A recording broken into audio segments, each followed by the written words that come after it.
Okay, so we are live.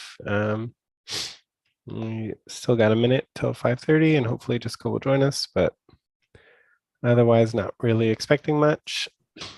And we'll be able to stick to the original agenda. So.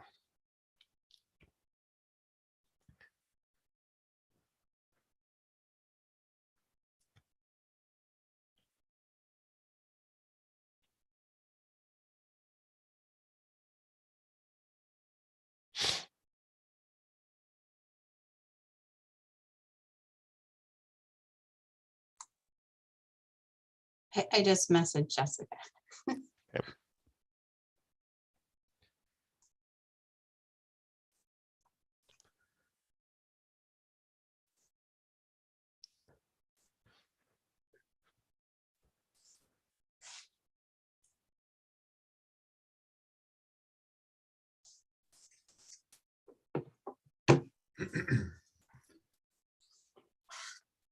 All right.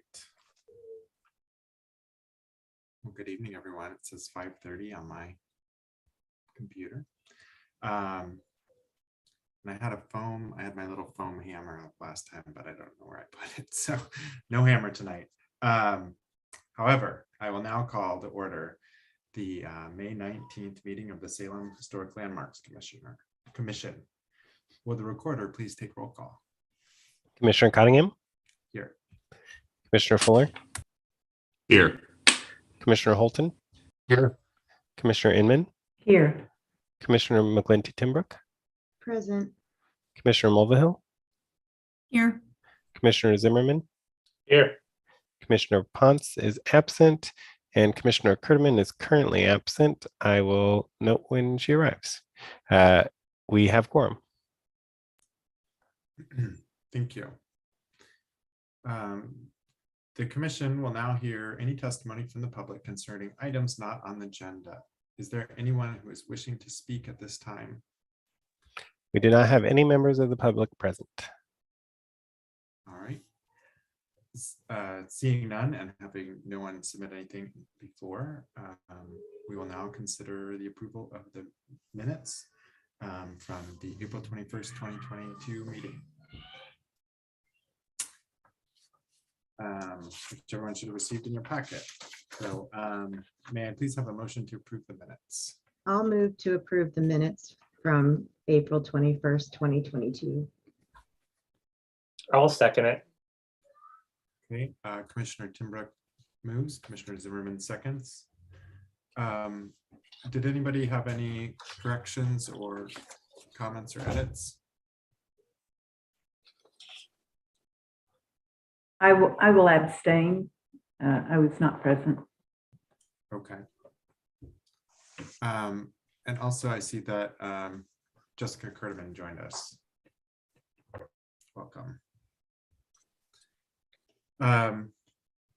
So, excuse me. Hearing no corrections for the minutes, we'll now call for a vote to approve the minutes from April 21st meeting. All in favor, say aye. Aye. Aye. Any opposed?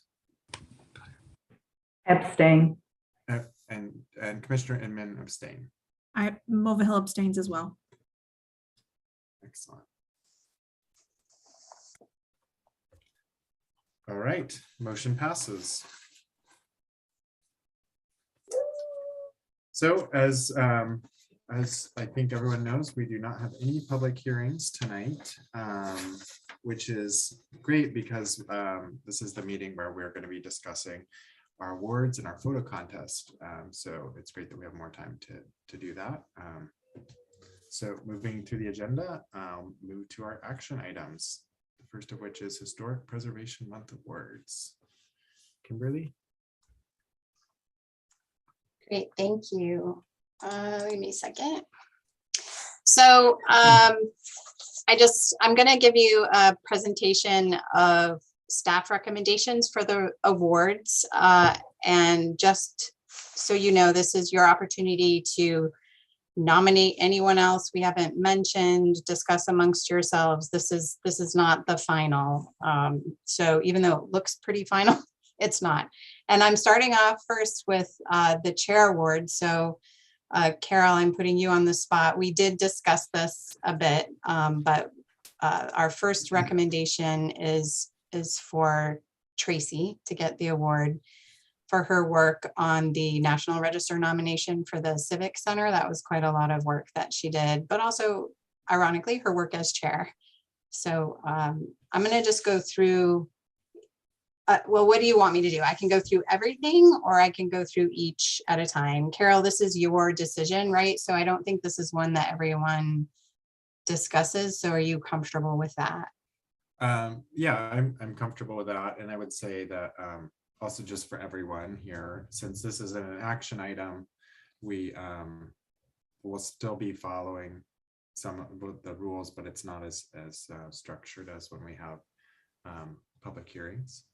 But yeah, I fully support having Tracy be recognized again for the work she did while chair, especially a full year where we're in the pandemic and finding sort of creative ways to engage, including with the award winners last year and going out and doing pictures. Just kind of shows her enthusiasm she brought to everything. And then as you said, the Civic Center nomination is a huge lift and definitely deserves to be recognized in my eyes. So Super great. Tracy. So we won't vote on this one, but I think moving forward, and Zach will help us through each of the other awards. We will ask you guys to vote. So so the next one is the Ben Maxwell Award, and that's the award for excellence in preservation, restoration, rehabilitation of historic property.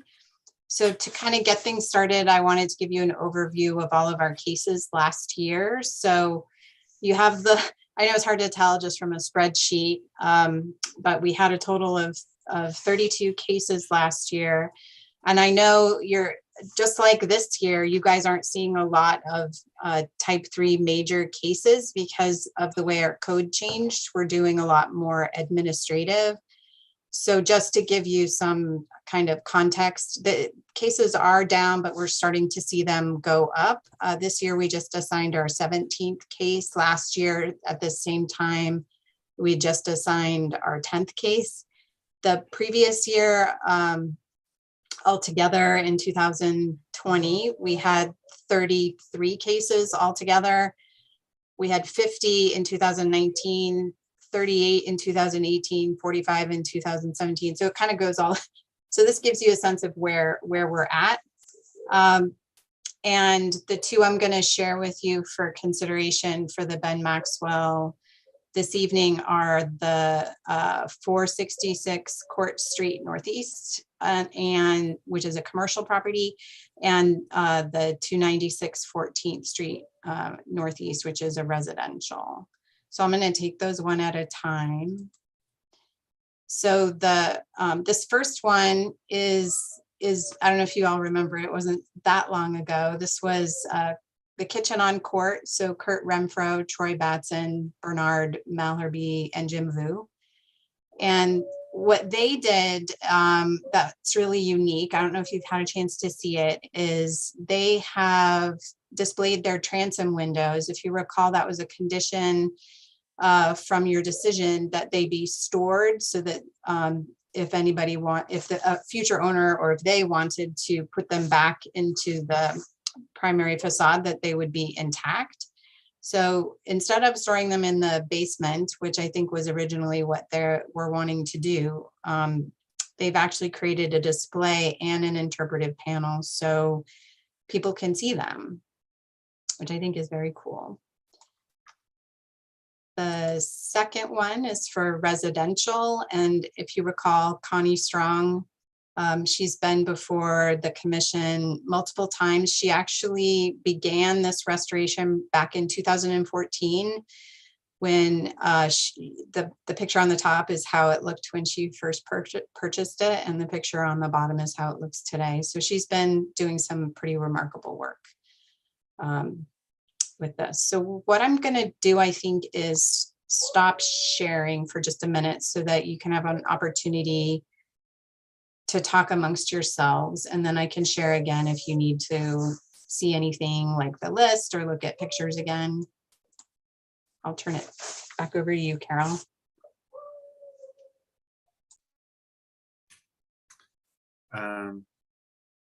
Yeah, well, thank you for the presentation. So commissioners, does anybody have thoughts on those projects or want to chime in? I see a hand up from Commissioner Timbrook. Oh, thanks. Well, actually, you know, like thinking about it, I'm like both I think are so deserving, but I think that not only has Connie done a lot of work on the house, but she was also on, like, she worked with, you know, our preservation plan update, and also, you know, she was on the subcommittee. She was on a subcommittee for, was she on the subcommittee for code enforcement also? So I think that just, you know, it's not just, you know, her amazing the task, because we moved here in 2013, and I think I started on the commission in like 2014 or 2015. So this has literally been something that I've seen through the whole iteration of it. And so just knowing how hard she's worked on that, and then just also just being involved with preservation in the community. That's so. I just want to point out that you are able to award 2 awards if you so choose. Well, see, then I think that's really great too, because you want to inspire other people with the kitchen and be like, hey, look, you know, it's not all just, you can't do this, or you need to save this, blah, blah, blah. Like, you know, it was like a creative, you know, a creative way of doing it. And I also really like their porch. I thought they did a great job with that porch outside, which I know is not part of the landmarks, but I thought it was like very complimentary. And so those are my thoughts on the kitchen. Yeah. I like it too. Are there others that have thoughts on this award or awards? Sorry, Commissioner Fuller. I think that what the kitchen has done with one, saving these resources that they had, and also making this placard is a really great way to make things accessible to the public. I mean, the kitchen is a public location. It's a storefront, right? And people are just going to walk in off the street, and being able to have that direct engagement with history, to be able to like see something and go, oh, whoa, that window is like, what? It doesn't say how old it is, but that window is historic. And it says that it keeps the original wood, and they recognize that, you know, and so that person is looking at a literal piece of history when they're coming in and grabbing some kind of food, or meeting friends for drinks, or looking around at anything that isn't their phone, you know. It's a cool thing for the public to be able to engage in and recognize time and how things can move and change. So I am all about the award to Kitchen in this regard. Yeah. Commissioner Zimmerman, and then Inman after Andy. Yeah, I think it would be good to award the award to both groups on this one. I really like the fact that with Court Street Kitchen, like we gave them, you know, when they came to us, we said, you know, take all of these, you know, transom windows and make sure to store them appropriately. And they came up with a more creative way, you know, to really show off these transom windows. Not one that we thought of, but something that they took upon themselves to really make that piece, you know, really give it that historic charm, you know, not just hiding them in a basement for a future property owner or business owner to bring them out at some point, maybe in the future. But they decided to just continue to showcase those just in a different way, and one that's creative that you don't necessarily see. I mean, we have a lot of folks that, you know, are required to maintain a piece of the historical facade of a building, but you don't necessarily see it again. You know, in this case, they made a conscious effort to bring it out so folks who patronize their restaurant can see these windows And then the little bit of historical information on the side of it, I think is really nice too, to kind of bring that history right to the folks as they come through the doors. And then also, you know, with all of the work that was done on the house and the historic district, Connie's, you know, I haven't been on the commission as long as some folks have, but I know she's come up to us at least a couple of times since I've been on the commission. And, you know, all of the work that she's done and all of the tweaks that she's had to do with her house, and she keeps doing them. Like some people I would think would just be, you know, kind of feel like it's a burden, or they're kind of, it's too daunting to kind of continue because they need to do all of these facets to the house, you know, to kind of continue to keep that historic feel to it and all the things that we would expect them to do. But she's continued to do those. And I think that's definitely worthy, you know, of an award. Just she just has kind of marched on, you know, with all of the things that she's done with that house. And each time that I've seen the pictures when she's come to our meeting, you know, it just looks, you know, each time it looks a little better. And I just think it's amazing with all of the work that she's done with that house. And hopefully that inspires other folks to do the same with their historical properties.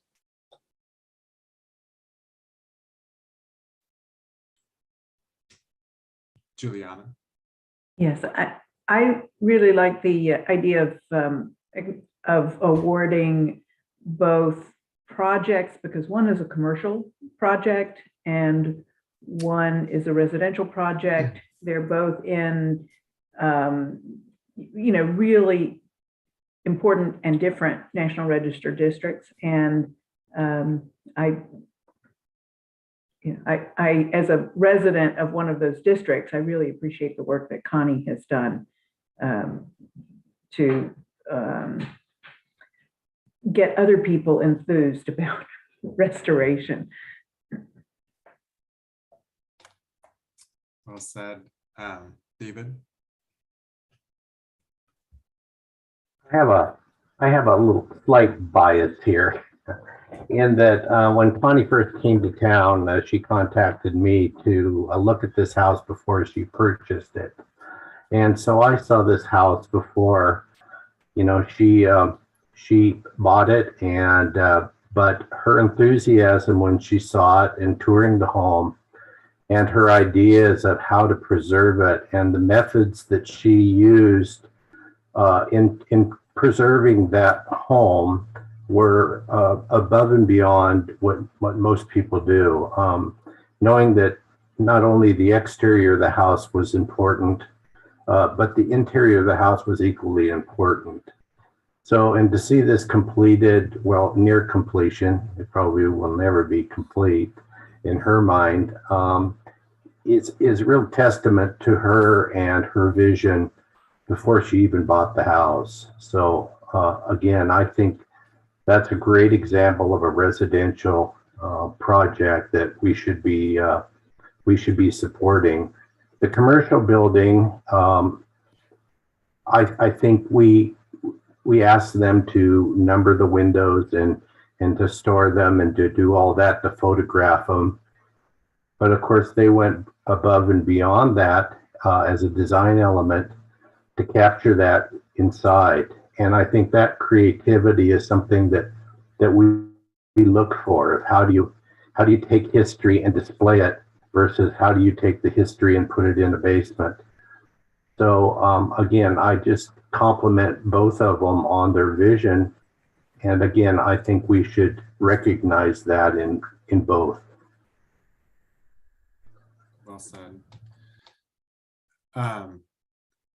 I can't chime in with very much because so many people have really captured the things that I was thinking and more. But especially when I think of selecting people to award or recognize, I think David just said it right there at the end, sort of the enthusiasm both of these different projects and the people behind them bring of where they did come to council, or commission, excuse me, did have their projects reviewed, they did the right things, but they're also doing things in addition. It wasn't just that they were required to come before to do major design review or something. And yeah, I think how much Connie has come back, including due to the fact that we're all on Zoom. We've actually got to see inside the house in these meetings. It's kind of a fun little twist that we've had. And I'd fully support her nomination. And then also, again, as everyone else has said, that the kitchen had the option to just store those in the basement with, questionable mechanism for anyone to know if they're there or what the purpose is, come 15, 20 years from now. And it's really great that they made this decision to display them like this. So I'm pretty impressed with that as well. And at this point, I think I'll call for a motion as far as the nominees for the Ben Maxwell Awards.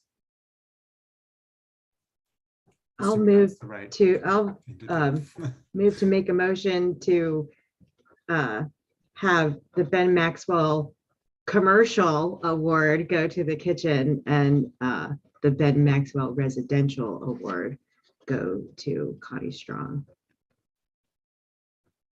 Okay, I'll second that. thank you. So Commissioner Timbrook has the motion, Commissioner Inman seconds. Is there anybody that wanted to speak before the motion that didn't get a chance to, or anybody that wants to say anything? Seeing, hearing none, we'll call for a vote. All those in favor of nominating those two for the award, say aye.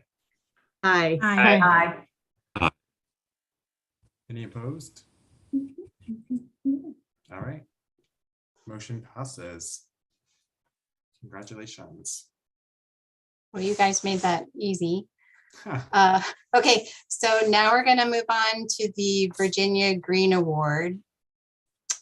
So in 2013, the Landmarks Commission established this award to recognize exemplary service on behalf of an individual who has worked to explore Salem's history and share in a exemplary way. So I've got only one recommendation for Kirsten Strauss. So she began working for the city of Salem as an intern in 2015. And since that time, she grew into another position, serving as staff support for the Landmarks Commission for many years. And then she worked for several years as a planner. And during that time, you can see some of the pictures of the work that she's done here. She helped with the interpretive panels. So you can see all of those throughout Salem doing the research. And she also assisted with the public outreach during historic preservation plan update and that code update. She worked early on to establish our first heritage neighborhood program. She did the update to our downtown historic district. I could go on and on. So I'll just leave it to you now to discuss that one. I will stop sharing.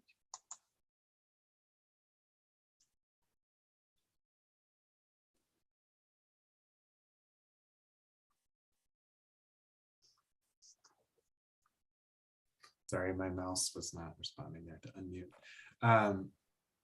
Is there any commissioners that would like to discuss? I see Jennifer. When I first saw this, I was just automatically very excited just because I was here before Kristen. And so I remember when she was, first she was the intern and then she was doing more and more, and just all the things, the plethora of things that she's been involved with, with the vinyl wraps, interpretation, updating the district, putting together the photo contest a little, having a little bit more structure with the whole photo contest. And she's a great tour guide. If you've never had Kristen give you a walking tour of downtown Salem, she does this fantastic, absolutely fantastic job. So I can't think of any other person, that I would think that deserves this award. So yay, Kirsten. Thank you. Andy, you have a hand raised? Yeah, I agree with what Jennifer was saying. In my time on the Landmarks Commission, in dealing with Kristen, she's been great. She's always been really enthusiastic about local Salem history, and she's been a great resource as well in terms of, you'd have a question about something. Oh yeah, it's this, or yeah, I've read about that, here, there, and the other. She was always enthusiastic, always interested in finding out more, and she was great at sharing that information. She just had such a passion for it. Some people like history, and some people eat, sleep, and breathe it, and she's one of that type. And I think she's done a lot of great work for the city, and I think the people who live here certainly have benefited from her work. Whether you're walking downtown and you see one of those utility boxes with the history stuff on State Street or downtown, or just the plethora of other things that she's worked on, I think she's most deserving of this award.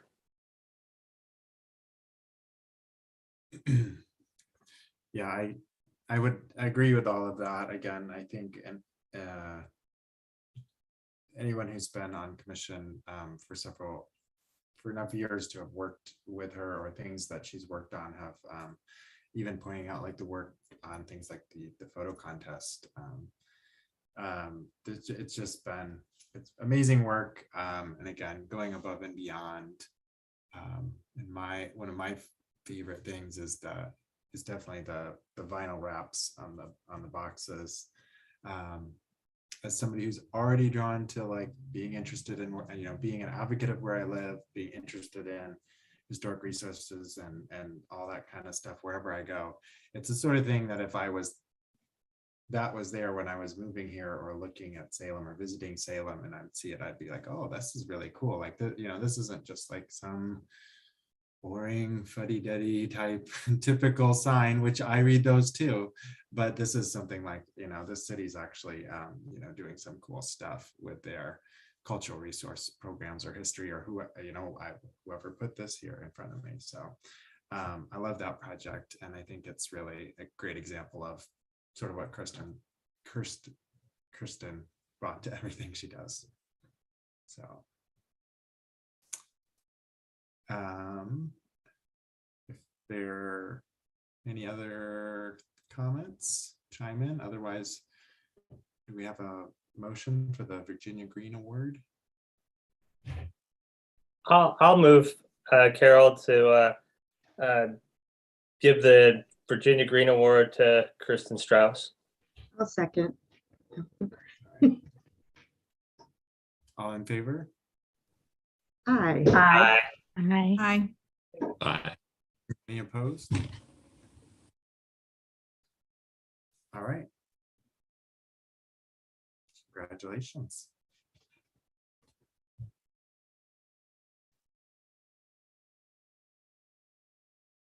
Kimberly, you are still on mute.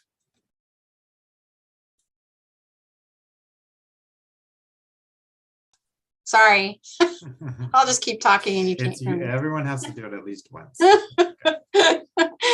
So now we're going to talk about the Cultural Landscape Award, which is our relatively new award. We just established it last year to help acknowledge excellence in preservation, inventorying, maintenance, management of our cultural landscapes. So what you've got here, it's tough because you guys don't see these.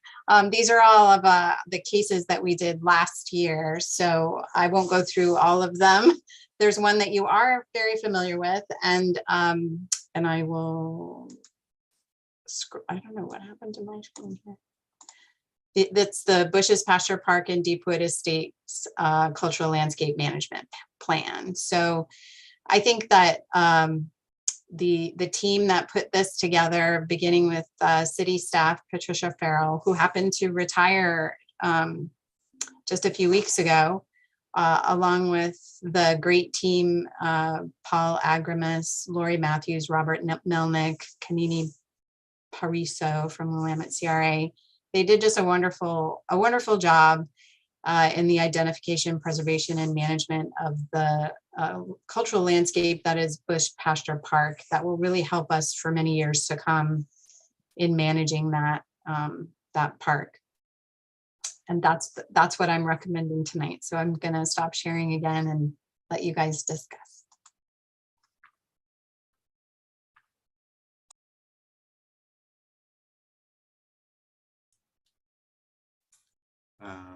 Does anybody have comments or thoughts about the Cultural Landscape Award for the Bush Pasture Park and Deepwood Estates Garden Cultural Landscape Management Plan? I'll just say, like, I think it's great because, you know, we always have so many different cases where historically, I guess maybe because of our code change, but, you know, historically we've had a lot of cases that come that usually, you know, have some aspect of Bush Pasture Park or something like near it, around it. It plays a part into where, you know, where some of these cases are in the neighborhood and stuff. And so I think it's, and then also there's also, you know, things where we've had people in the public come and approach the Landmarks Commission about things that are going in the park that didn't necessarily, you know, but we wasn't necessarily under our purview. So we couldn't really address it like in a formal fashion. So just, I think, appreciate the fact that they've put together this plan to kind of keep it going, to maintain, you know, the historicness of the whole area, as well as, you know, just staying a lovely green resource for our community. Sorry about the sound in the background. Okay. Brett. I think that Bush Park and Deepwood Estate both have a kind of a different quality to them compared to the other historic regions and cultural landscapes that we have in Salem, and that much of their a lot of their old stuff is still alive, you know, and that we have these ancient trees that are operating through the park and through the estate, that have seen Salem grow and change, that have grown up around it and with the town. They are some of the town's oldest residents, in fact. And we've also got big chunks of post oak savanna that still exist in Bush Park, something that showed what the area looked like before Salem ever was Salem, when its original inhabitants were still here, preserving the landscape as it was. I think that there is great value to awarding a cultural landscape award to a living landscape like this, and with the people who have interpreted it and manage it. Great value to us as a community. Said. Juliana, you're also on mute. I think this is exactly the kind of project we should be calling attention to and reminding people about, and you know, kind of directing attention to it. So I think it's a very well considered and thought out and appropriate award.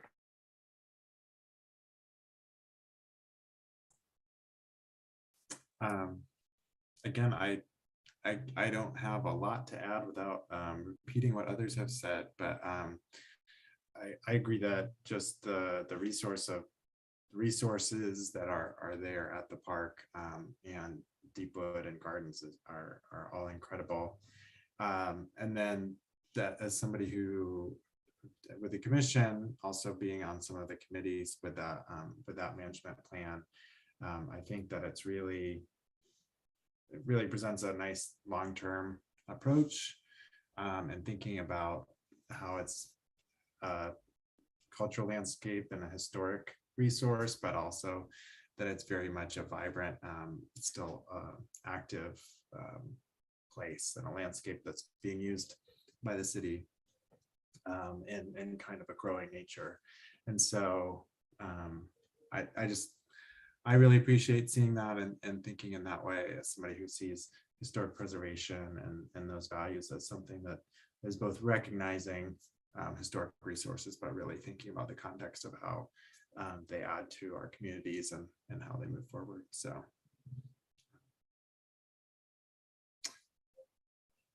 With that, seeing no other indications, if anybody wants to chime in, I'll entertain a motion of the Cultural Landscape Award. I'll make a motion to nominate the Bush Pasture Park and Deepwood Estates Garden Cultural Landscape Management Plan for the Cultural Landscapes Award. This is Patty. I'll second. All in favor? Aye. Aye. Okay. Aye. Aye. Opposed or abstained? That was the last one. I think the only question that I have, and maybe this is really more for, well, it's for everyone, but mostly for Carol and Zach. My experience of last year with the awards being given in person and a picture taken, I thought was a really positive experience, more than doing something virtually, but it's really your guys' decision. I think maybe if you can discuss what you would like to do. You have an option, we could ask them to come to our meeting next year, next month. And then it would be kind of a repeat of what we just did. Alternatively, we could do what we did last year.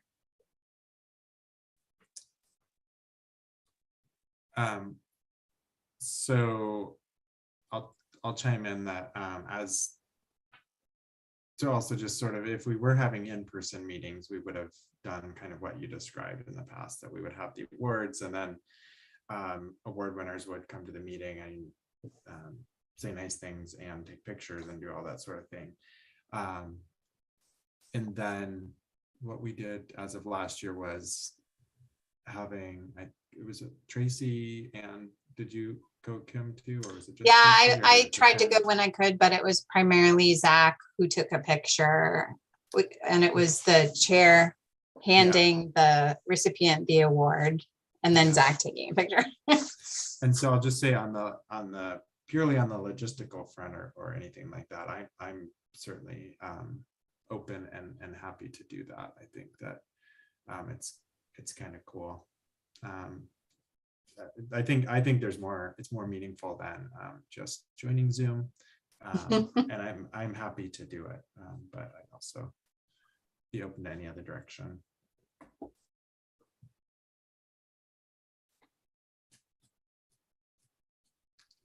I don't know if you're looking for my input, but I am happy to arrange that if that's what we want to go down.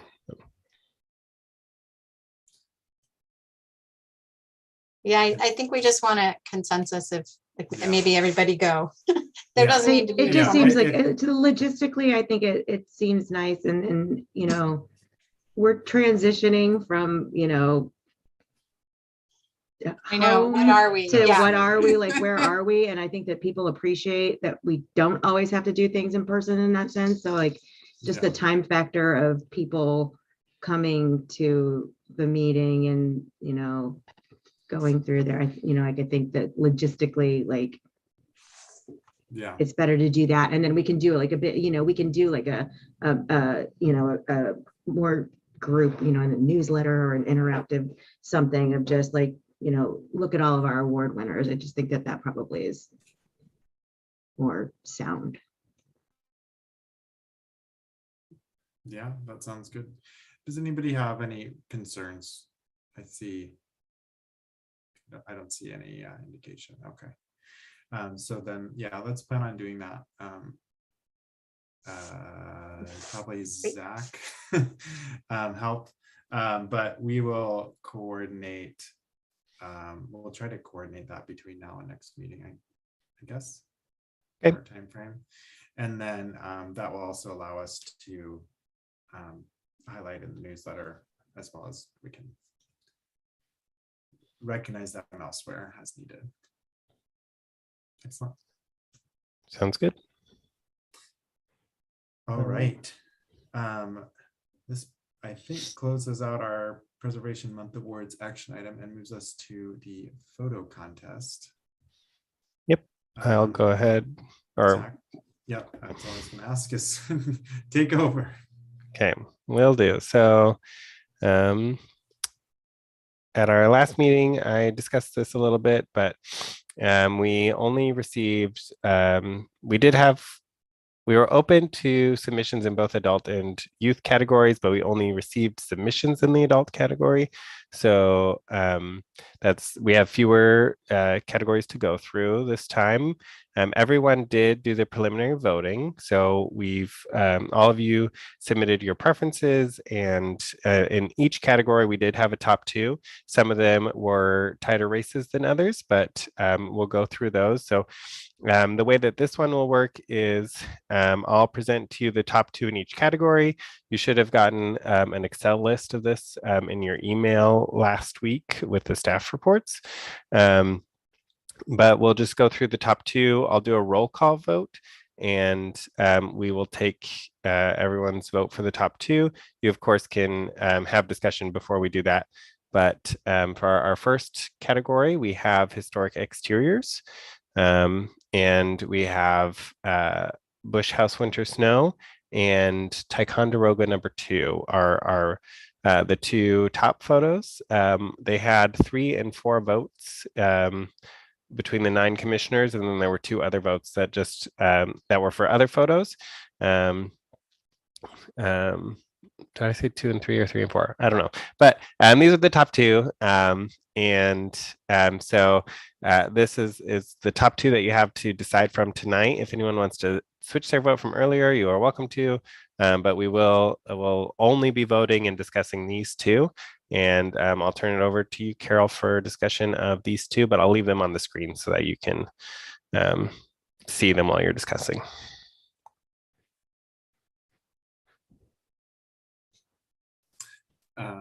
Thank you, Zach.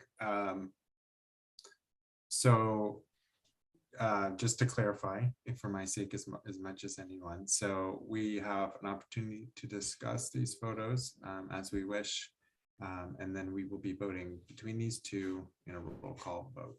Is that correct? Yes, that is correct. So after your discussion of only these 2 photos and no other photos, I will call each commissioner by name, and you will tell me the title of which photo you want to vote for. So either Bush House Winter Snow or Ticonderoga #2. Excellent. Does anybody have anything that they would like to discuss or share their thoughts on either or both pictures? I see David, and I'll do my best to catch everyone if you raise your hand. Go ahead, David. Well, of course, I have a preference on this one, and that was the Ticonderoga too. And the reason for that is we have so many historic styles in this one photograph. We have Salem's basically only high-rise building off to the left. We have a Italianate style above. We have a typical transom windowed cook stationary building with the angled windows and all of that. And off to the left, the Wild Pear building that was recently renovated. So you got so many styles. Of course, the angle, the vanishing point, in the middle of the air is something that's pretty dramatic. That's why I really like this one. It had a lot of not only the architecture, but some of the graphics on the building were a bit unique. Thank you. Andy, you have your hand up. Yes. I also like the Ticonderoga #2 with so many buildings downtown. For the historical aspect, you have to look up, and that's what this photo does. You look up and you see that early look of these buildings downtown, and a lot of the photos that we receive in the contest don't necessarily look up like that. And when you're downtown, that's kind of what you have to do to really appreciate the history of some of these buildings, is to look up. So I really like that as a unique look.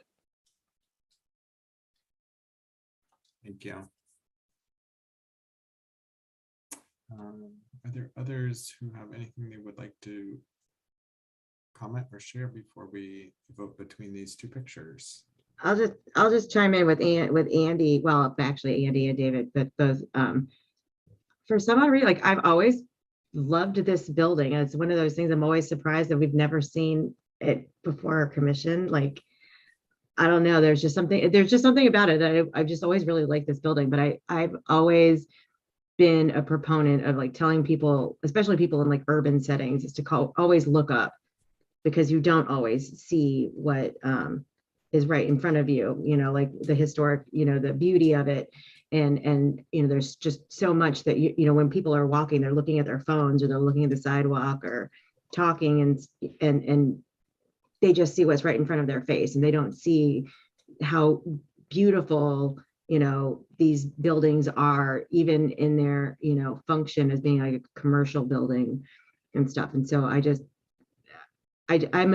love the perspective of it. And it just speaks to me with this whole, just look up in whatever city you live in and check out what's not right in front of your face.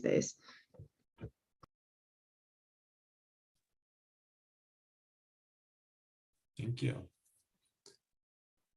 Does anybody else have things they'd like to say, either chime in or raise hand?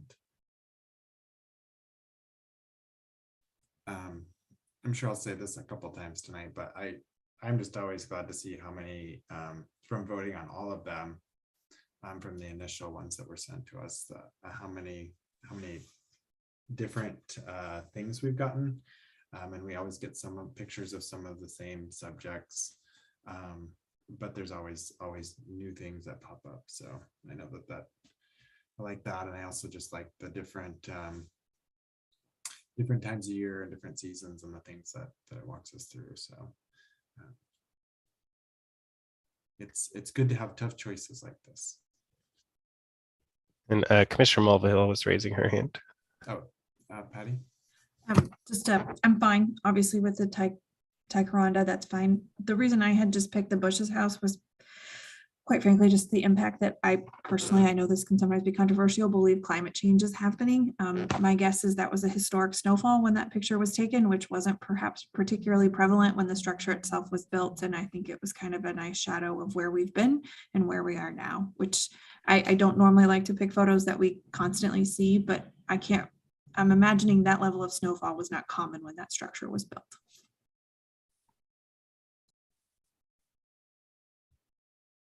Well said. All right, I'm not seeing any hands or anything in the people that I can see on my screen. And with that, I guess we can move to voting on our choice for photo for historic exterior. I'll go ahead and start a roll call. And after I call your name, just let me know which title or which photo you prefer by title. So Commissioner Cottingham. I have to be the first one. It's alphabetical, I know, but I think that I will go with the bush house in the winter snow. I Okay. like the color and I like it. And Commissioner Kerdman. I will go for the Ticonderoga. And Commissioner Fuller. Let me do bush house and snow, please. Commissioner Holton. Ticonderoga too. Commissioner Inman. Ticonderoga #2. Commissioner McGlinty Timbrook. Pencil #2. Commissioner Mulvihill. Bush house, winter snow.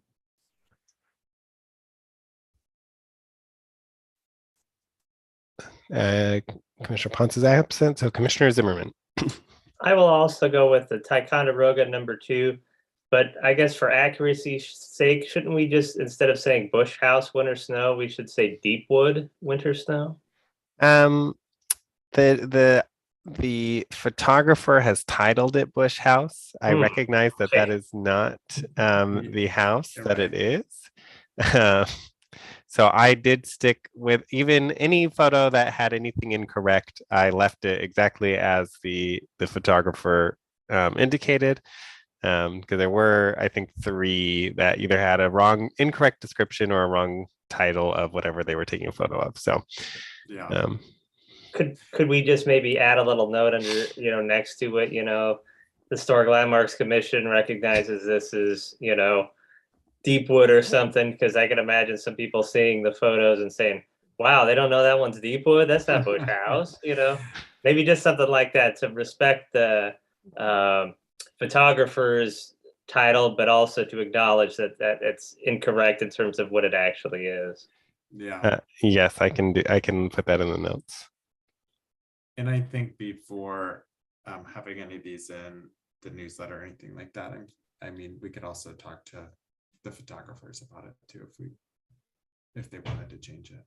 Okay. And with that, we do have 5 votes for Ticonderoga number 2 and 3 votes for the Bush House Winter Snow. So that does put Ticonderoga number 2 as the winner of Historic Exterior. So now moving on to our next category, we have Historic Interiors. This one was another one. Yes, this one was another one where these 2 photos were the strong, or I wouldn't call it a strong preference, but they did get the majority of the votes outright. I think one of them got 4 and one of them got 3 again, and we had 2 other votes that were for other photos entirely. But we have Return to New Brutalist, which is the interior of the renovated library, and then we have vintage mailboxes / Reed Opera House, which are the vintage mailboxes inside the Reed Opera House. So I'll turn it over to you for discussion.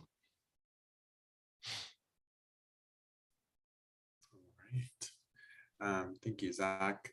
Does anybody have thoughts they'd like to share about these photos before we vote?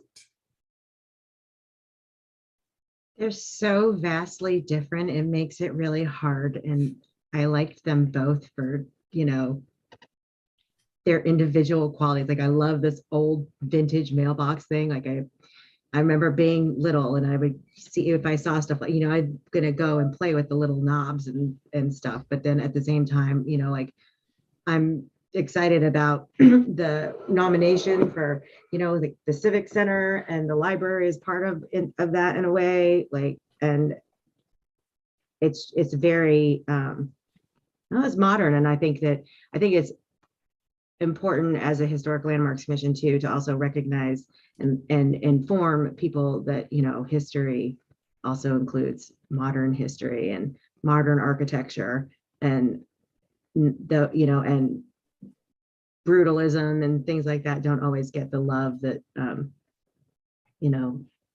from people, because they're just so brutal. I guess I can't think of the word I'm looking for, but they're just such a stark contrast. And so I still don't know, but that's what I have to say about both of them. Thank you. Patty, I see your hand. This might be a stupid question, but I've never actually been inside the library pre or post remodel. Was it done in the brutalist style before and they just kind of restored it? Or is this a complete remodel where they've remodeled it to mirror the brutalist style? Does that make sense? Like, is this a restoration or is this brand new? The others can chime in. Maybe I'll say first. So the building architectural style is brutalist in the basically the main elements would be all of the exposed concrete and the big boxes, the big open spaces, and things like that.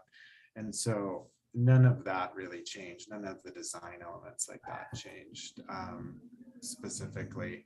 So it wasn't like changing that aspect. I'm not versed in all of the changes that happened.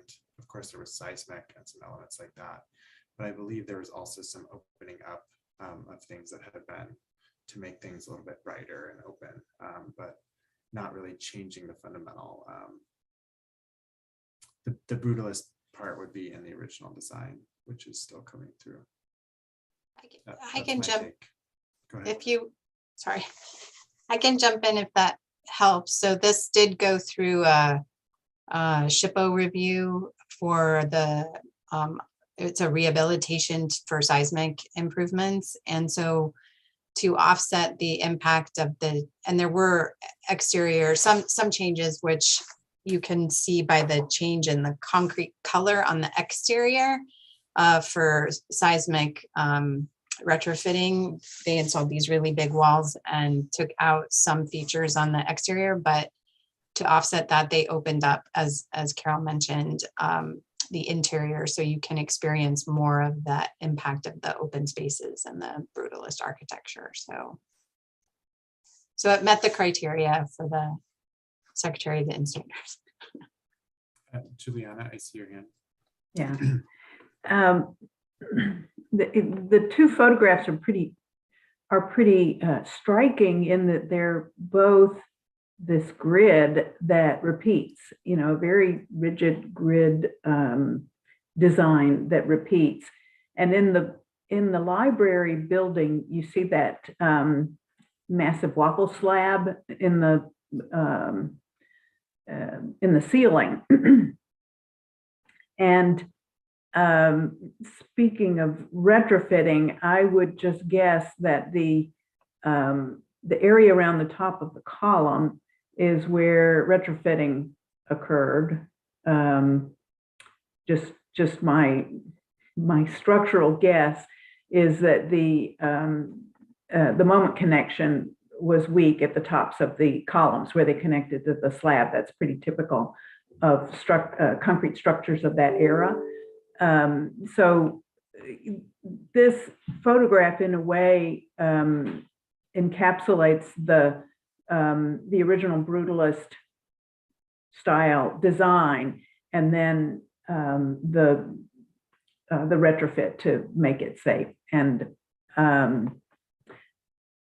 I think showing off our civic center is going to be an important thing. And there are members of the public here who've never been in the library. So, let's get them in there.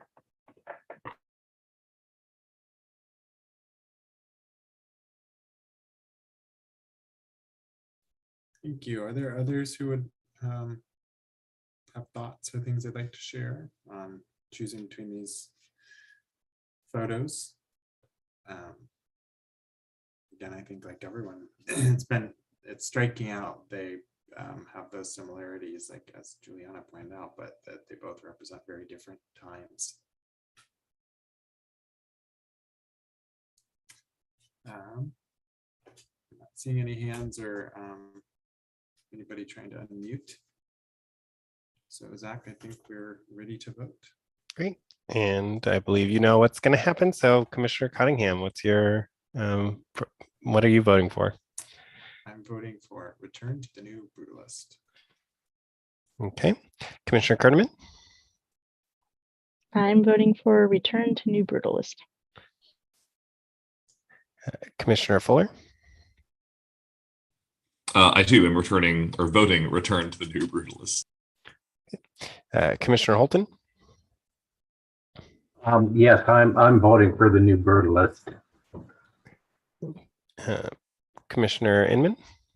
I'm voting for return to the new brutalist. Commissioner McGlinty-Timbrook? Return to the new brutalist. Commissioner Mulvihill? Vintage mailboxes. And Zimmerman? I'm also going with the return to the new brutalist. With that, Return to New Brutalist is the winner of the Historic Interior Award. So we'll go ahead and move on to the next category, which is historic landscapes, streetscapes, and features. In this one, it was a much closer race. Most of you chose different photos. These two photos each received 2 votes, and all the other ones that received a vote only received 1. So we have 2 different photos of the Union Street Railroad Bridge. To the left, we have the one titled Bridge to Nowhere. And then on the right, we have the Union Street Railroad Bridge. So those are our 2 options for this category.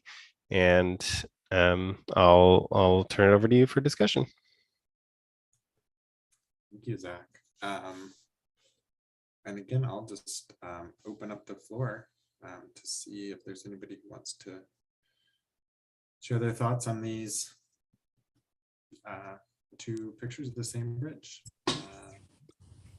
David, I see.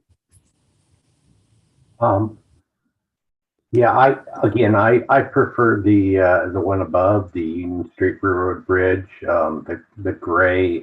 Just what struck me was just the composition of this, the angles, of course, which are important to bridge design, the counterweight, which I think is one of the most important functions of this bridge, is that counterweight, and I don't see it on the other one. Where on this one I did see it. Just the repeated angles, and again, looking up at the structure more in detail form rather than an overall form. Thank you. I have a few hands. I think I saw Brett next. So looking at these 2 images, they're dramatically dissimilar for being the same structure. You know, the one on the right is very like rigid and locked in place. The one on the left kind of like seems to twist and careen just a little bit, and the one with the 1912 firmly carved out of it is like locked in time too. And the other, Bridge to Nowhere, kind of offers a sense of timelessness, you know, even though like the season is clearly visible. It's obviously fall, right? Fall is, I don't know, in my opinion, a kind of mysterious season too. So, I mean, for me, the Bridge to Nowhere really exemplifies like a streetscape feature that is mysterious and has kind of an allure to it. I'm all about that one. Thank you. Jennifer? Kind of like what Commissioner Fuller was saying too. I'm partial to fall because it's my favorite season of them all. Then there's just something really mysterious about the bridge and the perspective of it and stuff. But at the same time, I was really drawn to the Union Street Railroad Bridge one because of like what David was saying with, you know, a lot of this gray, the perspective.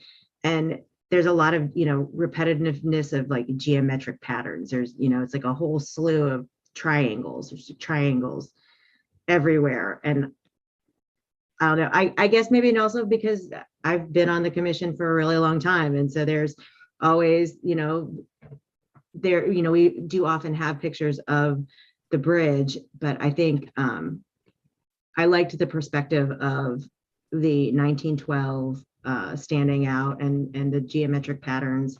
So I think it's a hard one because they are so, you know, dissimilar for being the same feature, but there's something about the perspective of the Union Street Bridge that just speaks to me, I think.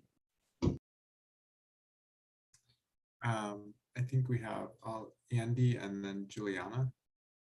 Andy. Yeah, with the Union Street Bridge, all of the grays, it's kind of been mentioned before, the color, the look of it, the geometry of it kind of stands out. And I kind of feel like too, if, you know, it was still 1912 and you were looking up at this bridge, this is what you would have seen back then, just like you see it today. And I think that's kind of a neat aspect of it too, even though the track bed's gone and there isn't going to be any trains ever going on that bridge again. If you look up, you can almost just kind of imagine, as 100 years ago, people were looking up and seeing that same thing, and the trains were still rolling right underneath, all of that metal. That kind of just speaks a little bit more to me in terms of just that historic aspect of it. The bridge to nowhere is a beautiful photo, and it just feels like this is what the bridge looks like now with that one. Whereas if you look at the one, the Union Street Railroad Bridge with the 1912 on it and that gray, and you can just feel like the history of that bridge is maybe a little bit more, just thinking about what went under that steel for so long ago. Thank you, Andy. Juliana? It's really interesting to have two such dissimilar views of the bridge. And in the Bridge to Nowhere image, the bridge is almost washed of its details. And other than some almost sparkling light coming through, you're not seeing the details of the bridge, and you're not seeing a suggestion of trains or anything. It's just this disembodied bridge in the landscape going nowhere. But I must say that the photograph of the Union Street Railroad Bridge looking up and showing all of the rivets and the technology that was used to construct the bridge, because a lot of times people don't look at that detail, and they don't understand how those little round nubs got there. What are those? Well, it was it was an amazing technology that was developed in order to put these bridges together. So I think my preference in this case is going to be with the Union Street Railroad Bridge, both for those details and the ones that David Holton has pointed out. Thank you. Let's see any other hands up. Well, I'll say first of all, I think that it's interesting knowing that out of all of the photos, that this was a category where we had spread all of our votes around quite a bit, and then in the end that we have two pictures that are of the same feature,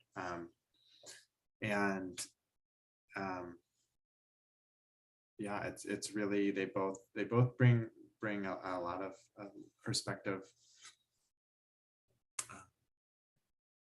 So I think we're ready to vote. If there's anyone else. Okay. Commissioner Cottingham, what's your vote? I think I'm going to vote for the Bridge to Nowhere. Okay. Commissioner Critterman? I'd like to vote for the Union Street Railroad Bridge. Commissioner Fuller? Bridge to Nowhere, please. Commissioner Holton? Union Street Railroad Bridge. Commissioner Inman? Union Street Railroad Bridge. Commissioner McGlinty-Timbrook?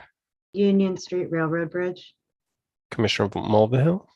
Union Street Railroad Bridge. And Commissioner Zimmerman? Union Street Railroad Bridge. Okay. And with that, the winner of the historic, sorry, my brain just stopped. The historic landscape streetscape and feature is the Union Street Railroad Bridge. And moving on to our final category, we have, well, technically there's one more category, but that's the chair's choice. But the selfie or pet picture with a historic feature or building. We had an English setter at the pub.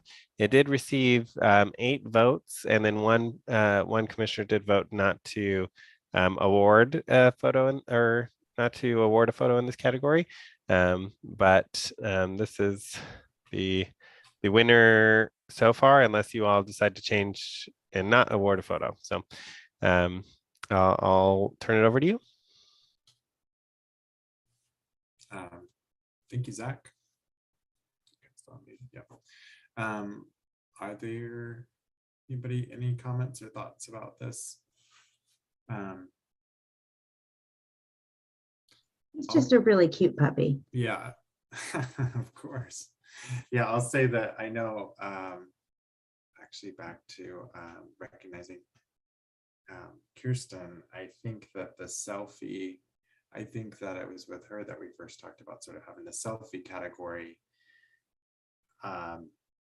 And then I think from that first year where we had that as an idea, there was a bunch that were pets. And that memory serves. And then so after that, we made it sort of a selfie pet category. It's always That's always fun that to was see. your memory Always- serving you correctly, Carol. Always fun to see. Any thoughts from anybody?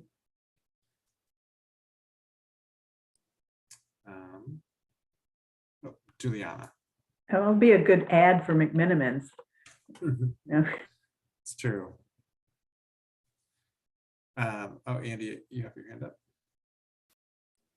Yeah, I was thinking, that we really don't have many photos for a historic photo contest from outside of the downtown proper too much. And this one out on Liberty Road South, you don't see that one very often. I mean, with the Thompson house, it's more than 100 years old. And granted, it doesn't look like it did, when it was built. But I mean, that's still a historic place for that part of South Salem. But yeah, I like that aspect of it, just because we have most of our photos kind of in downtown proper and not so much some of the other parts of Salem, which are also places where we have historical homes or some sort of a historic site. So I like that aspect of this photo.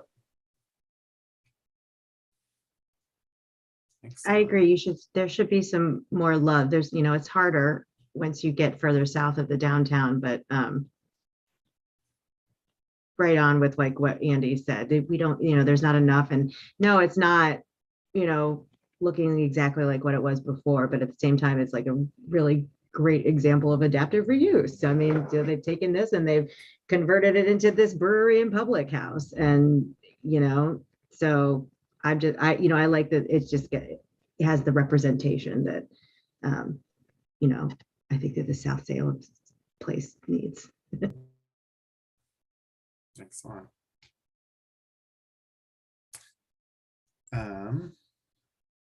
Well, do we need to vote on this if there's this one or?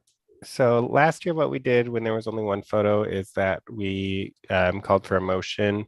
And this would be like a typical, someone makes the motion to award the photo, then we do a vote and it'll just be the regular, everyone who agrees say aye.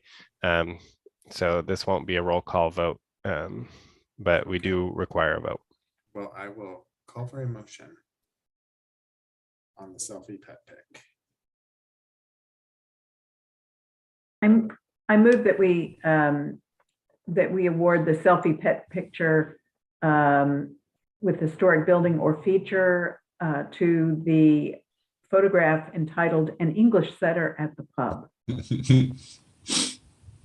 I will second. All right, thank you. Commissioner Inman motion, Commissioner Fuller seconds. I'll call for a vote. All those in favor? Aye. Aye. Aye. Aye. Opposed? Okay, motion passes. And then I don't have a slide for this, but the final category is the chair's choice. So Carol, you get to pick whatever photo you'd like from all of our submissions as your favorite photo. And that photo will be awarded the Chair's Choice Award. Excellent, thank you. there were plenty to choose from, which again is always good to see. I feel like each year when we have this contest, we're not sure which categories we get more participation in or not.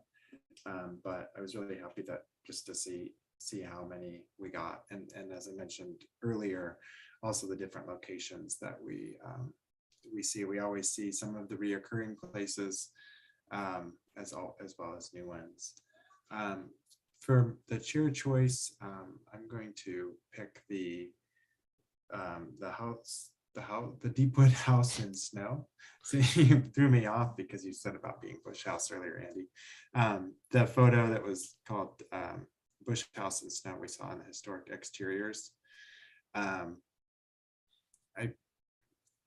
like it on a lot of for a lot of levels, even if I didn't know where it was. It was just a picture that I saw somewhere. I feel like it just draws you in. Just the sort of, pastoral house in snow and the light on, and you just kind of want to go up to it. But then also as a resident of Salem and someone who being on the commission and living here and appreciating things, it's just one of those things that you structures that we see, or I see a lot, and again, just really feel like it captures a pretty amazing building that's fully intact. So that's my choice. Great. So we've got all those. We want to, because that's fine. We want to thank everyone who submitted photos. I was trying to bring up the list of all the photos that were submitted, but it's not showing up for some reason. I believe we got 30 something entries, which is more than last year. So thank you to everyone who participated, and we will be contacting the winners shortly. And that's all I have for the photo contest. Thank you. And we couldn't be a loud enough shout, but a shout out to you, Zach, for all your hard work on making all of this happen for us. Really appreciate it. It really is so much more organized. Like it's really the photo contest has really come such a long way. Like it really has. So. And I'm going to jump in and say that nice, wonderful things were said about Zach as well at the, we have a Civic Center birthday party planning committee, to the point that they've asked Zach to coordinate a photo contest with your guys' help for the Civic Center birthday party, which is in August. So we won't talk about it this evening. I just wanted to give everyone a heads up that see your work is not going unnoticed. Excellent. And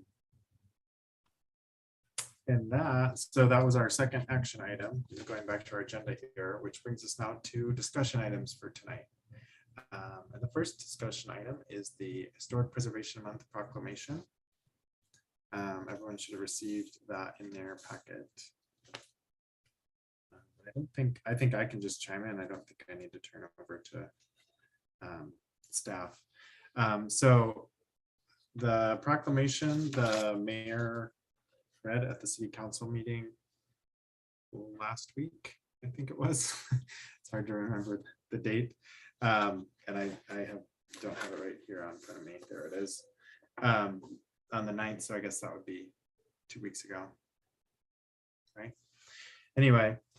So it was wonderful to have the mayor do that, as well as some of the nice things that were said at the meeting by him, and I was happy to join and participate, and thank them, and as well as thanking the mayor and city council for continuing to support, as I just said, our wonderful staff who really make the commission do the things it does, as well as just supporting the decisions and allowing us to do all the extra work we're doing.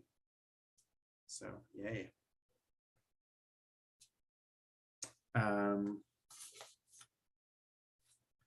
Next discussion item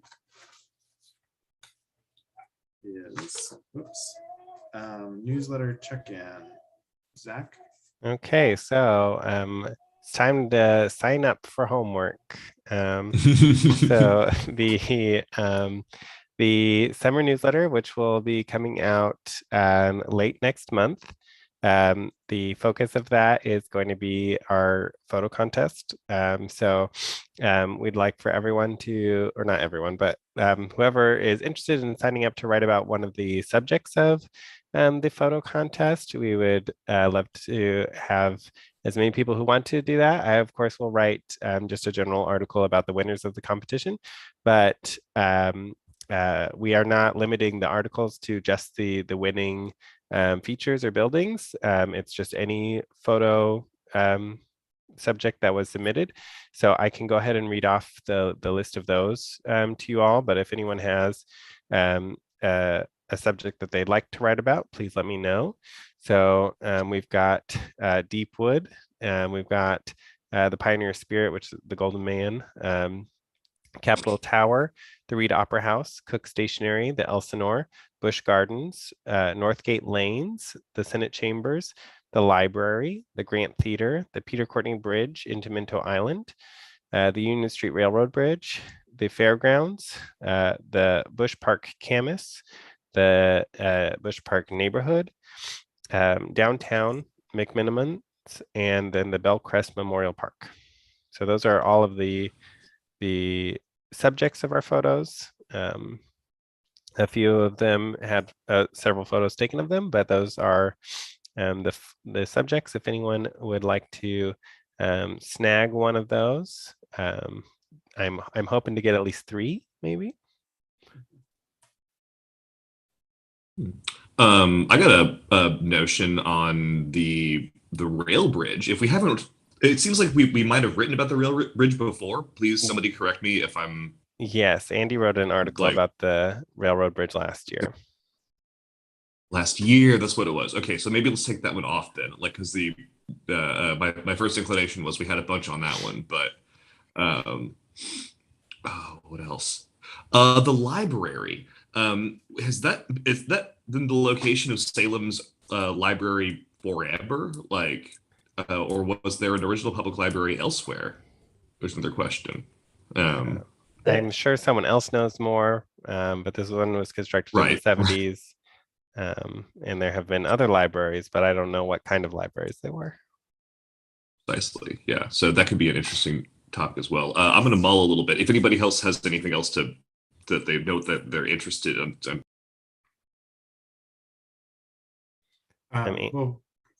Andy, you have your hand up, but Kim, can do you know more about the previous library buildings?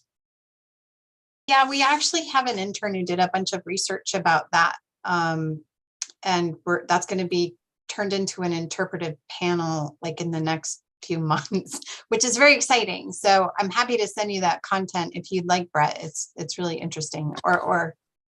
Yeah. Excellent. If that's okay, like I don't want to totally. No, it's fine. Okay, yeah, I would love to take some of their research and apply it to our newsletter and maybe reach some different people with it. Yeah, I think that could be really fun. And I don't want to overwhelm you. No, I won't say more. We got more assignments from the Civic Center planning birthday party people. So all that's to say that doing an article about the library could be used in more than one place. Great. Yeah. Perfect. Yeah, I'm all about multiple use academics here. So, okay, well then, yeah, sign me up for the library. Whatever that means, I'm going to write an article about the library. Andy, you've been waiting patiently. Thank you. Yeah, I'd be open to doing the Northgate Lanes, take a shot at the bowling alley. And then kind of what Kimberly was saying about the library, the original Salem Library, like the official building was a Carnegie Library. It's right on State Street, kind of by the state capitol. It used to be the YWCA for a lot of years after the city moved out of it, moved the library out in the early 70s to move it to where it is now. But the building's still there, which is neat. And you look up at the top, we've talked about looking up a lot at this meeting. I think it still says library up at the top, which is kind of neat in the stonework. That's pretty rad. Yeah, I'll bet a Yeah, lot it's of a folks. cool looking little building. But yeah, it's neat that it's still around. Okay, well, we have Brett, I heard library, and Andy, bowling alley. Northgate. I tempt one other person into writing an article.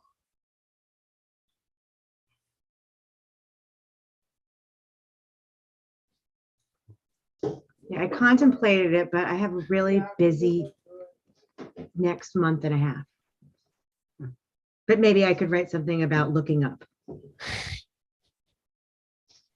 I don't know, but that was just a thought. I'm not a creative writer. So. I think that could be a good article. Yeah, and that could tie into the photos. Okay, well, send me an email to remind me. And I'll put you down as a maybe. Thank you.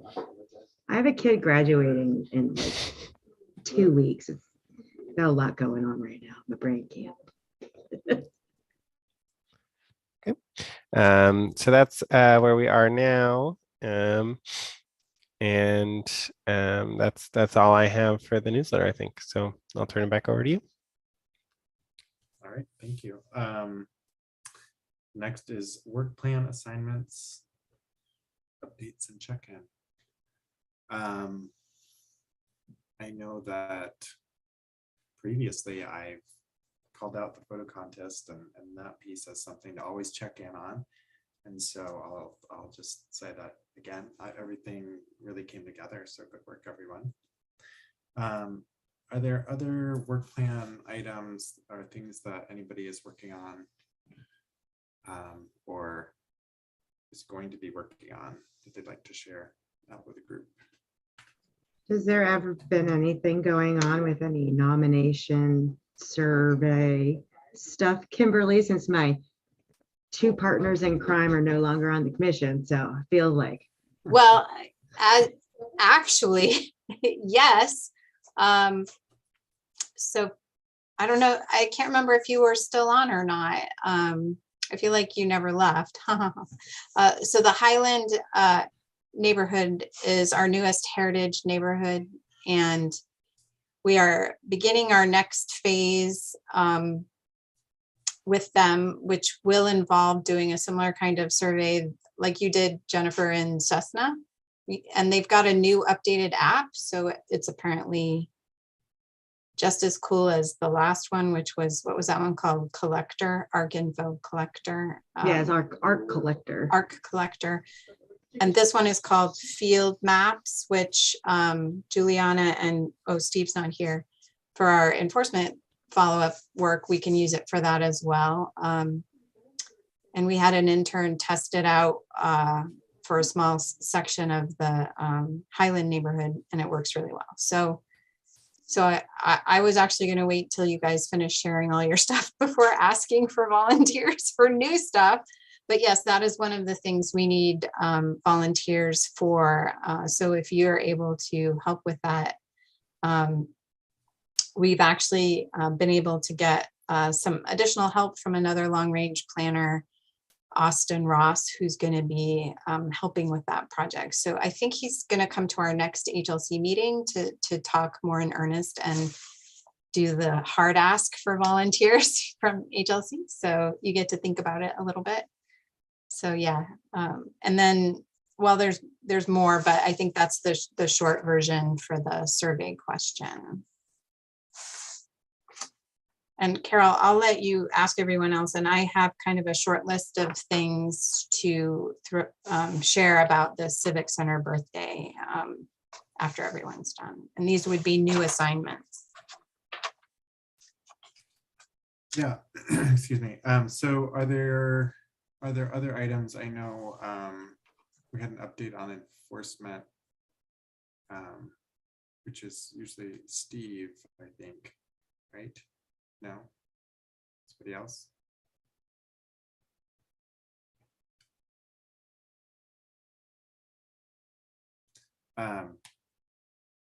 And are there any other updates from anyone? And stuff.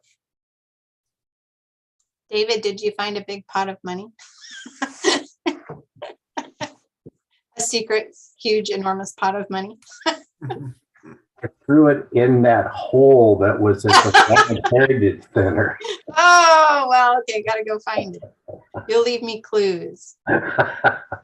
With confetti inside. Oh, right? Yeah, that's funny.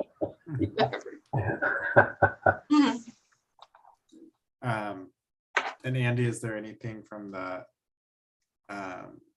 social media or any of the sort of media outreach things? Not so much lately. My hope is now that I'll hopefully have a little bit more free time, I can dig up some more stuff and get some more things out there. I think certainly with the fact that there's the build up to the Civic Center's 50th coming up, we certainly have a lot of opportunities to kind of hop on the, piggyback on that with what the city's doing to kind of get a little bit more interest ahead of the actual event in August. So I think coming up, there'll definitely be some more things that we can throw out there for folks. And then with the photo contest, certainly with the photo opportunities out there with the winners, maybe have a little snippet, post one of the photos on a given day, have a little bit of information, and then in a couple of days post another one just to kind of stretch it out a little bit and kind of direct people to the city website, hopefully where we'll have all of them up there somewhere. And I'd imagine we'll probably have I think Kimberly's done this in the past, has talked with the Salem Reporter, because I know that they've run stories and things, and we could also utilize that on our social media outlets as well. Great. Yes, David. Just something to share before we go to the preservation officer's report. You might know that I'm working on a project here in Salem that's going to start construction in September, and that's the Gilbert House Children's Museum project. And I don't know if anybody's familiar with that, but we're completely redoing the playground area to make it more accessible and for all children that have not with disabilities, without disabilities, and make it more inclusive. So sometime if you have an opening in your schedule, I'd be happy to review the project with you and what we're doing and how we're working within the historic buildings there on site. The process that we're going through for not only for the historic approval, but also through the archaeology assessments on that project, since it's in a sensitive area. So anyway, it's a very interesting project in a historic district here in town. And again, I'd be more than happy to take time and kind of go over how we're doing that project. And Carol, Andy, Patty, Kimberly, like part of this is part of one of the cases that came before us a while back. I mean, was it just because it was the Gilbert House? Remember we had that presentation about the Gilbert House and what they were going to be doing and all that kind of stuff. Alicia, she came. Yeah. Yeah, the executive director. It was great. Yeah, and then that was phase 1 of the project. Right. This is phase 2. This is probably the largest phase of the project. So yes. Yeah, I think that would be. That would be great to find time for. Well, just let us know, David, and you can wear a different hat and be on the agenda as a again, item. If you have a hole to fill, we'd be more than happy. We always have holes. At least and I will put on a little dog and pony show and kind of explain a little bit the process and also what we're planning there, and just to kind of see how a playground structure that's accessible and that can really enliven the historic homes that are on site there. And I think it'll be interesting to see what's going to happen. Well, I don't know, Zach. I think if you wanted to come next month, that would be good if that works for you. Yeah, that should work. I'll get a hold of Alicia and we'll put together a program, and you can kind of again see a little bit of what's happening there before we start breaking ground. All of a sudden it's like, well, I never got to see that. Yeah. Because the review, the historic design review on this portion of the project was administrative, so Right. then it didn't go before the commission. But again, I'd be happy to share that with you. Yeah. Let Zach know and we can get it coordinated. Well, he's right there. Yeah, I'll get it on the agenda. No problem. I'll get a hold of Alicia and make sure that time works for her. I have a Zoom meeting with her this afternoon or this evening, so I'll mention that to her. There you go. Real There busy, you busy evening. Yeah, it's never ending. Well,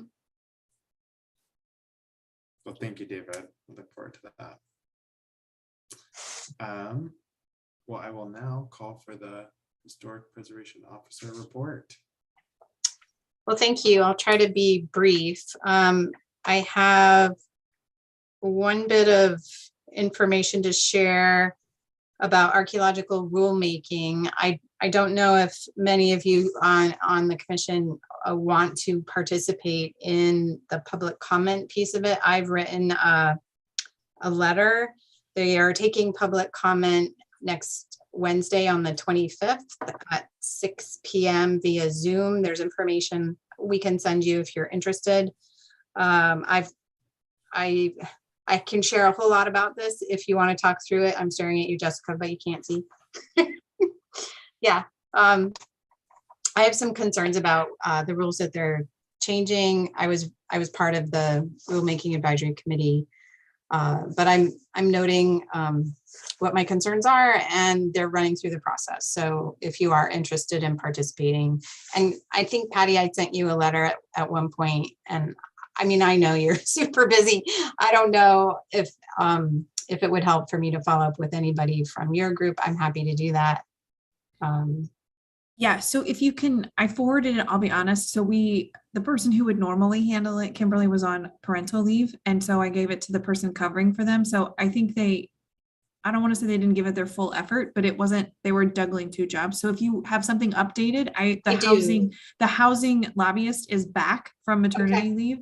So if you send it to me, I can forward it on to them as well. Great, I'll do that. I'll do that. Great, thank you. The other thing, cool news. So we wrapped up our public archaeology project, and we were able to recover over 3,000 artifacts.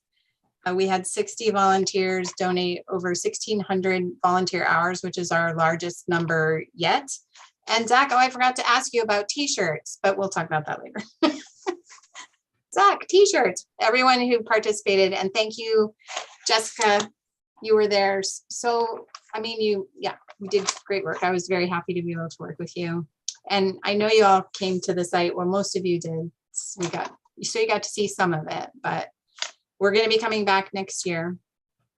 So if you want to join in, you're welcome again. We'll keep you in the loop. And then my biggest sort of heads up, I've referenced this a couple times, is the Civic Center birthday party. So they've asked for our help. So I'm just going to go through the list that they need help with, list of things. They would like our help in creating a time capsule. They'd like our help with a photo contest, which I mentioned earlier. And I think that what I'm going to be looking for by next meeting, so in June, we'll send out an email. I know everyone's really busy and there's a very short turnaround. So just start thinking about what you might have an interest in, and it's okay to say no. But yeah, I think they would love as much help as we can all offer. Development of an architectural tour, and what that means is a tour of the building itself. In particular, development of a architectural scavenger hunt. So I'm looking at David and Juliana. I don't even know, like put your architect hat on and something that might be fun for kids in particular. And then last, they asked us to design some sort of giveaway. So like a bumper sticker or a button or something like, I break for old buildings. what's the, yeah. Well, I break for old buildings. I swear people need to have a thing because, you know, if you're driving behind Yeah. somebody who's interested in old buildings, they're constantly hitting the brakes. And so there should be a bumper sticker well, there to you go. say, I break for old buildings. So, and Patty, I thought of you because they actually threw out the idea of a cake contest. Yeah. Yeah, but I don't think you have time to run that.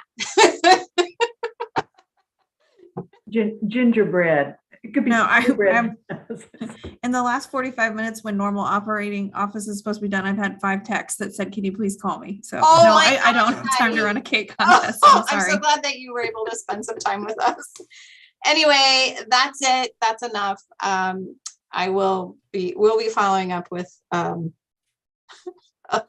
email with a full list. And then, so just be thinking about it and thank you in advance. Again, I know how busy you are. So I feel like all the other things on our work plan maybe need to be put aside for the short term so that we can Yeah. kind of focus on this. And of course, Andy, the social media piece is going to be huge.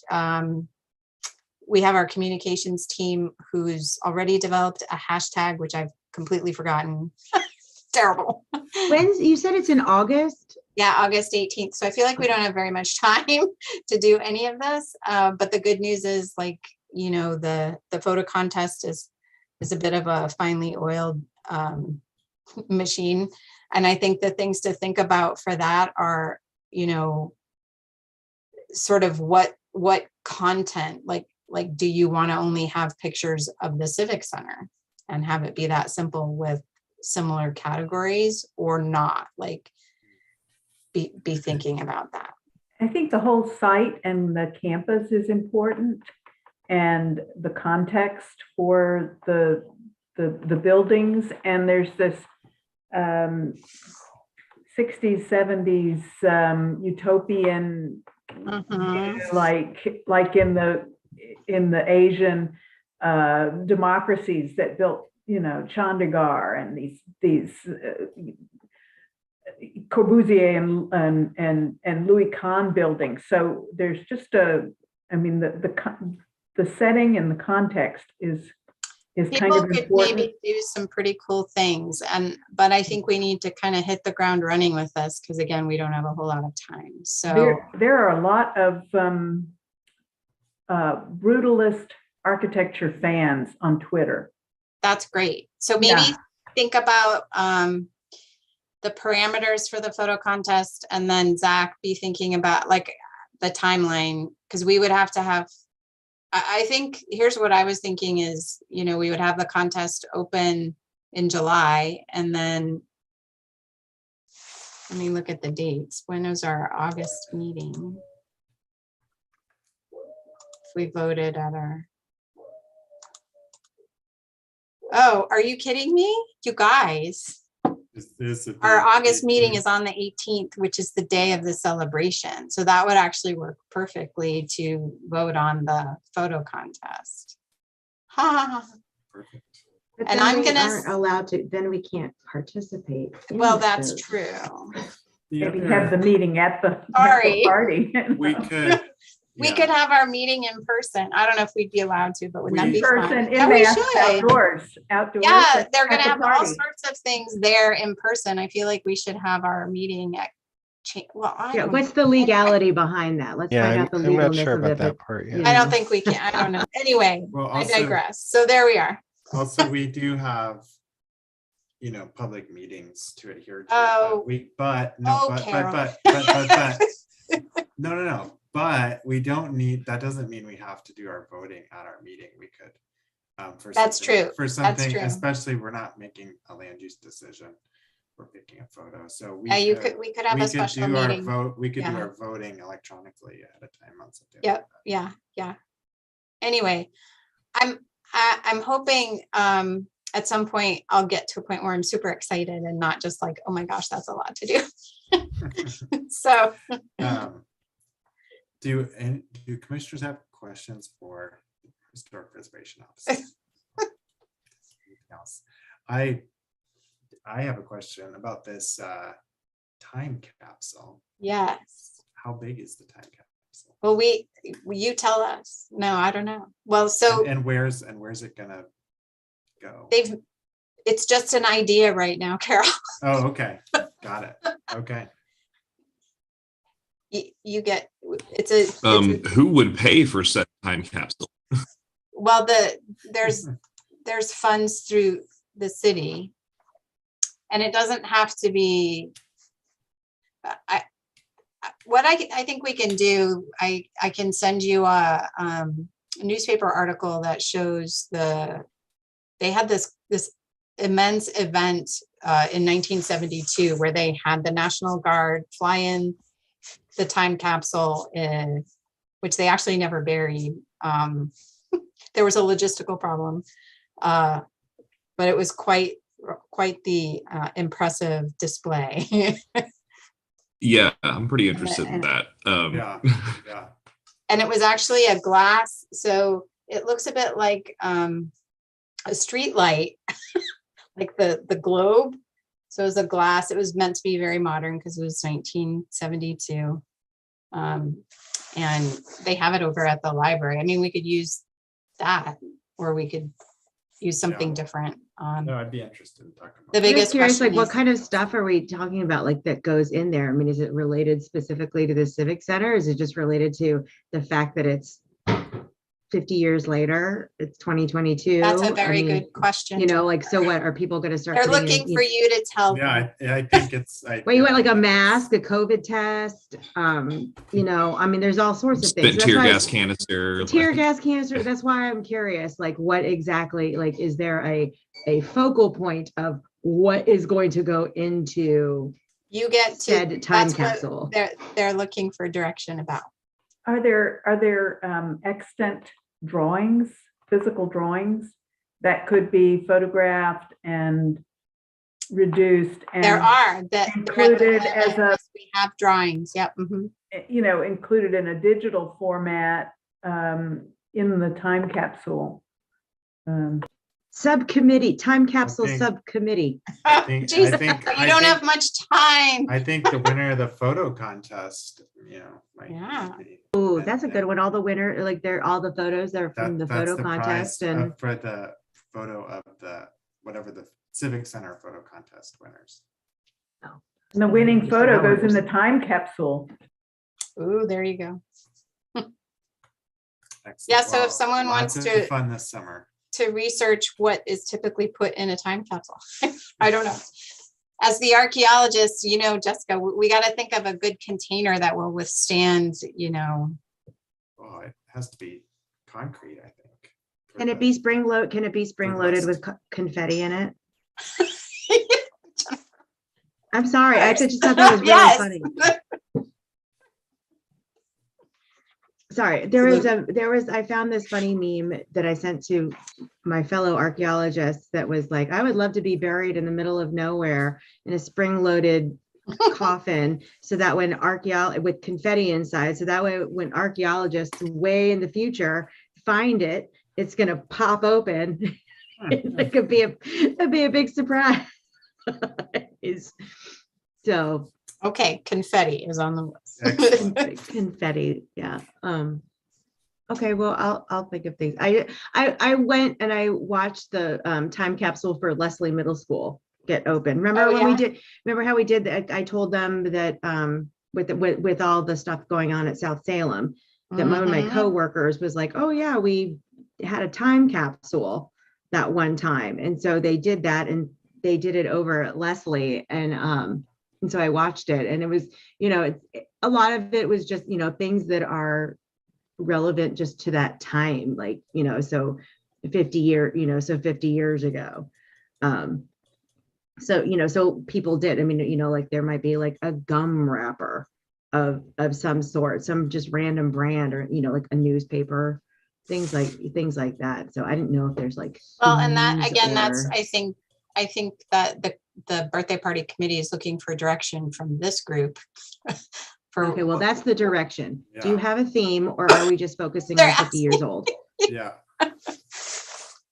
okay, we'll talk more next time. Exactly. It sounds, well, I think the takeaways here are, everyone be prepared to help out with some part of the many things we've been asked to do.